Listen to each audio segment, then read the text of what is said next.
Well, after dozens of rockets were fired at Israel from Hezbollah this morning, and Israel continues to battle Hamas in some of the last Gaza strongholds, we speak with the founder and president of Alma Research and Education Center, Sarit Zehavi, about what we can expect to see on the northern and southern fronts in the coming days. Sarit, thank you so much for being with us today. Can you speak a little about the most recent escalation with Hezbollah and what we can expect to see in the coming days and weeks? Will this expand to a full-on war? And if so, when? Well, the prophecy is for the fools. I truly don't know.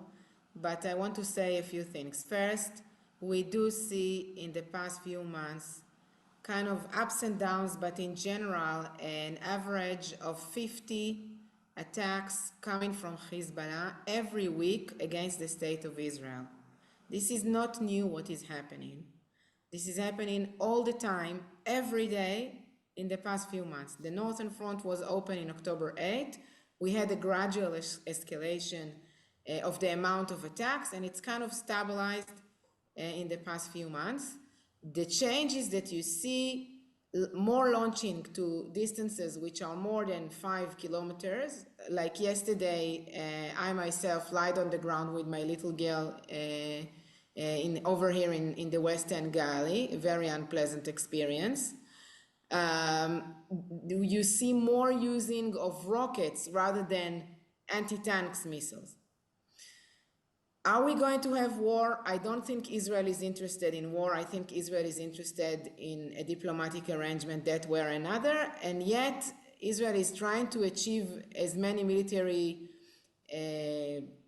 achievements and success against Hezbollah until this will happen. It means trying to damage the capabilities of Hezbollah until this will happen. I'm not sure it will be enough to bring back the 60,000 people who were evacuated. But this is what the state of Israel is trying to do. What we don't know is what Iran is interested in, especially in light of Ramadan that just started, and in light of the fact that the leader of Hezbollah, Nasrallah, is refusing to negotiate any arrangement until there is a ceasefire in Gaza. Now, moving south, Israel's efforts in Rafah have been under heavy international scrutiny due to the humanitarian situation. Will we see a full-scale invasion of Rafah? And how is Israel planning to avoid the civilian casualties with a terror group that actively plans the opposite? First, that's the biggest challenge of this war. Rightfully, I understand that. I think that we must enter into Rafah. I'm not representing the Israeli government, so I don't know what the plans are, but I think we must do that, because there is no ending to this war without getting into Rafah and getting the Hamas leaders, and most important, getting the hostages. We have more than 100 hostages in Gaza in the tunnels now, and we are delaying our efforts, our military efforts in Gaza, because we're trying to find solutions to the humanitarian problems. And that's very sad, because meanwhile we have another humanitarian problem, which is our hostages, and we need to bring them back as soon as possible. What I see is that there is kind of collaboration between Israel and other states to try to, as you said, even though the efforts of Hamas to try to bring humanitarian aid to the Gazians, to try to find humanitarian corridors that will enable us either to evacuate or to create safe zones inside Rafah or outside of Rafah, and that way enable us to maneuver into Rafah. But this is something that must be done, and I believe that as we speak, somebody is working on the plan. Now, there's been a lot of talk about Ramadan and the desire to have a ceasefire during this time. How much of an impact does Ramadan have on terrorism? Should we expect escalation, and what can be done?